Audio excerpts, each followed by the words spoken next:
You want to know my favorite piece of trivia about Donald Trump? No. Oh, No, I'm okay. just kidding. Go ahead. Yeah. So when Donald Trump ran against Hillary Clinton, and you asked people not who they were going to vote for, Mhm. but who is more moderate, Trump Okay. or Clinton, Trump was viewed as more moderate. More people said Trump is more moderate as opposed to Hillary Clinton. Probably was. And yeah, this is like, I mean, it always depends. Moderate is such a shaky word, and you Mhm. define it however you want. And what do you count as left wing and moderate and right wing? But like, that would, I think, shock, just stun a lot of people on the Democratic side that anyone could think Donald Trump was more moderate. But it's because he was doing it in a way where, like, the Republican Party consensus for a long time had been, we need to, cut Medicare and cut Social Security and, do all this, cut blah, blah, blah. And Donald Trump was like, I don't care about that. Mhm. I love Social Security. Let's make it even better. Let's make it bigger. Let's have triple the Medicare because he didn't know anything about it. So Yeah. he like heard the applause when people were like, he said he would protect Medicare. Okay, I'll just keep saying that. And he called himself the king of debt. He had no commitment to Yeah. like cut the budget deficit and be a serious fiscal conservative. You said that people were like the last 5 people they've spoken to. Trump is like the last audience that clapped for him. Those Yeah. are like the positions that he has. Yeah. Exactly. And you're right too, because I feel like retrospectively we went through 8 years of Obama, and the Republican position politically at that time was literally stop Obama at all costs from doing literally anything. And that was the extent of the Republican Party. So we went 8 years with no real conservative leadership, and then Donald Trump shows up. And truly, and people forget this, I argued with another big political streamer. Oh God, I forget the name of him because he's fallen off so much lately. Yeah. He's Turkish. Hassan. Yeah, so we got into a big argument over whether or not Trump was a successful president. And I had actually argued that I didn't think he was that Republican or that successful, I think, because the walkbacks from the traditional Republican positions, remember, the Bush was considered, right, the neoconservative, big business, hawkish foreign policy. Republicans would pay lip service to immigration, but they wouldn't really do much about it.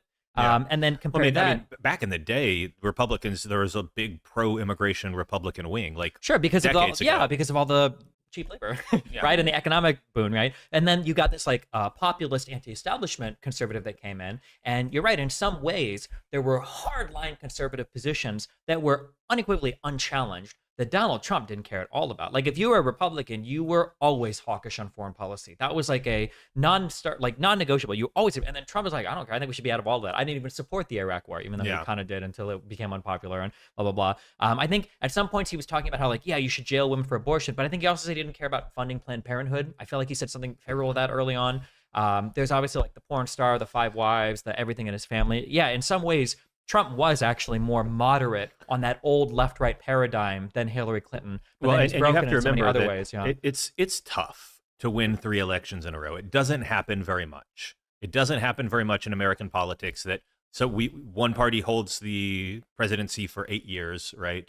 And then you also get, just a continuation of that. The last time it happened, I think, was Reagan winning twice, and then George Bush the first got a kind of a third term of Reagan. Mhm. But you have to remember, George Bush the first didn't get elected as saying, I'm going to be even more Reagan than Reagan was.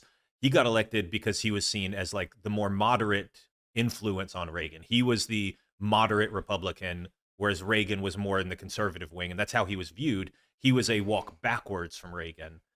When Hillary ran, and you can debate whether you personally think she should have been more progressive or more conservative or whatever, but she definitely ran to the left of Obama. She ran markedly to the left of where Obama had governed, and she had promised to be, partially in response to Bernie Sanders because he was challenging her from the left. Thank God she support 15 an hour minimum wage. And So other policies, she ended up drifting leftward. But Obama had been a pretty successful president, got reelected, passed some big things, and she said, well, we're going to go even further in that direction. And You like think that's what killed her that's shot? dangerous. You can do it. Maybe you think it's worth the risk, but running away from the center is a risky strategy in American politics. Yeah. I think there's a lot of stuff for that election. I think Hillary Clinton had a lot of accumulated damage from Republican attacks basically for forever. I agree. She had several decades. Like if Joe Biden had run in that election, I think he probably would have won. I think Joe When was the Biden last could time? have Didn't won. Biden hadn't recently I think his son had recently died in 2016, and he did So he not just want didn't to. want to run. He didn't want to run. And he Do you- lost and- running well, against. Did he and run against Obama Obama also- in 2008?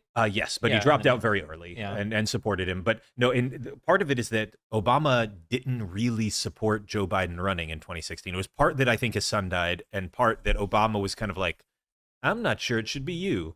You know, Oh, like he interesting. almost had picked Joe Biden as his vice president, knowing that Biden would be too old to run for president afterwards. Which, you know, funny And that then he ran for here- president and won. here we are. Do you think that the Dems, because you talked a bit about the anti-establishment, which, because I know you talk a fair bit about how there's like, it seems like there's two poles that are going on right now, which is left and right, but also like pro-establishment, anti-establishment. Do you think that if Biden ran a slightly more anti-establishment campaign, he would poll better with Biden has Democrats? been in the Senate for, I don't know if it's So he just 450 or 460 years now. Yeah, there's no way that Biden ever runs as an anti-establishment candidate, and he shouldn't, because those There people are are old stupid. Sumerian clay tablets, you Yeah. know, that Yeah. are saying like Joe Depicting Biden him, selling yeah. me copper is. Yeah, true. Yeah, his first Um, paychecks were, yeah. But no, I mean, I think it matters what you mean by like go anti-establishment in the same way. Like when you say, are you going to be moderate? Does that mean like, oh, the Marco Rubio trying to do a deal on immigration, or does it mean Donald Trump moderating on Social Security? Because those were two different directions the Republican Party could have moderated, and part of the party wanted to moderate on social issues and immigration, and Donald Trump swept in and said, no, we're going super hard on that, but I'll moderate on this. So partially it's like, how do you do it? Yeah. And I think you see the Biden administration trying to do some of this in terms of like, they're trying to do some populist gesturing at like, we're attacking junk fees. And people actually really like that when you tell them that like, it's one of these like small issues, but it polls super well. So Yeah, they- because it's actually nice. I think it was either Yeah. Biden or Obama that got rid of all the random airline fees, right? That's just like dumb yeah, service for people who don't know I what think it junk was fees are, Biden. yeah. I Have think you it's ever the ordered Biden anything on rule. DoorDash before? Yeah, it's, no, I don't anymore There's like because it's 10 just like different fucking It's an random additional fucking. Or it's like I just $10, just to plug PPI, who is our think tank partner of the Center for New Liberalism. I just recorded a podcast the other day that it just came out like 2 days ago with Diana Moss, who is our vice president of competition policy, which means she deals with antitrust. And we talked about Ticketmaster Mhm. because Ticketmaster is a horrible monopoly that can charge astronomical fees With because they have terrible service, yeah. zero, like they have almost no competition. And more than having no competition in ticketing, they also own Live Nation, so they have like a monopoly on the actual like running of the venues as well. And like the whole thing is like fucked. And so Ticketmaster, you know, is like as clear a case of a monopoly as you can get. And again, cracking down on something like that is super popular. I'll give you you want the scolding hot take? Do it. I don't think there's that much wrong with those sites. I think that people get really mad about ticket scalping, but the reality is, Oh, so this is different. I'm talking about the primary market. Like Uh-huh. you're saying secondary markets, which is more SeatGeek, Vivid Seats, kind of that kind of thing. StubHub, Mhm. and those. Yeah, people get mad about like scalping, but I'm talking about just straight about when you're charged from directly. You're the first one to buy the ticket, Mhm. and it costs $500. Like 100 of that might be going to Ticketmaster. It's some crazy number. oh, they take a huge They- cut. they- Oh, okay.